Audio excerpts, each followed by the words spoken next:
4 ఏళ్ళు ఆగాలంటే ఓపిక పట్టాలి మీరు. అందరు ఉంటారు ఆ పార్టీ సార్ ఇడున్న అందరూ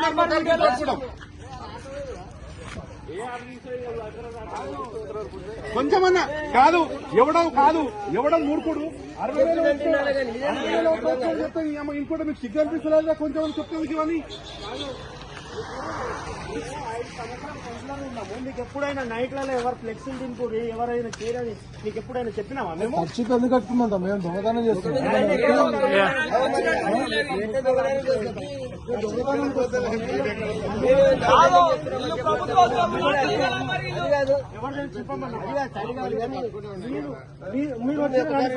టీపీఎస్ 2 సంవత్సరాలు ఆయన వచ్చి ఎప్పుడైనా రాత్రిలో ఎప్పుడైనా ఇబ్బంది పెట్టినామా?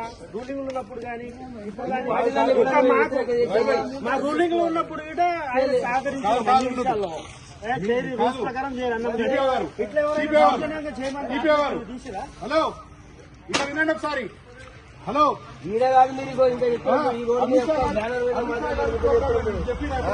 రేవంత్ రెడ్డి గారు సీఎం కాకుండా ప్రోగ్రామ్ మీకు ఎవరైనా చెప్పినా అట్లా? మీటింగ్లు పెట్టినాం కాదు వాళ్ళు ఇట కాంగ్రెస్ వాళ్ళు మీటింగ్ పెట్టింది కదా రూలింగ్ గవర్నమెంట్ ఉన్నప్పుడు మేము ఎప్పుడైనా ఇప్పుడు ఫ్లెక్సీలు చింపూరి పీకొప్పర్ అని చెప్పినామా?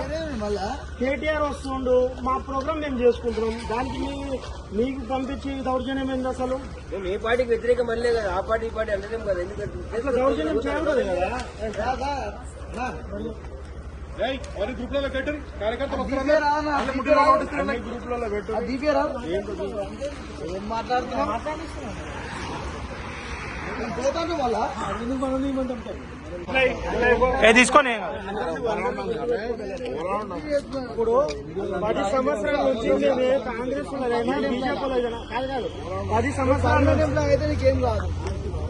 10 సంవత్సరాల నుంచి కాంగ్రెస్ వాళ్ళదైనా బీజేపీ వాళ్ళదైనా మేము ఎప్పుడైనా తీసినా మా తీపిచ్చినా మా గవర్నమెంట్ రూలింగ్ లో ఉన్నప్పుడు గిట ఈ చింపడం ఏంది, తీయడం ఏంది, పొలం వెళ్ళడం ఏంది? ఇట్లా దిగుతారు బండితోటి బుద్ధి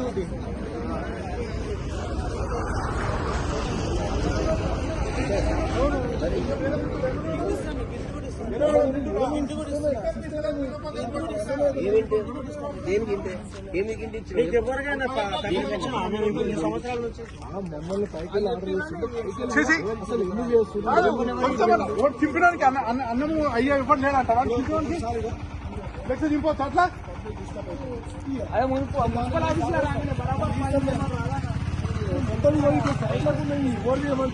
అసలు ఈ సిస్టమ్ ఏందో నాకు అర్థమైతలేదు.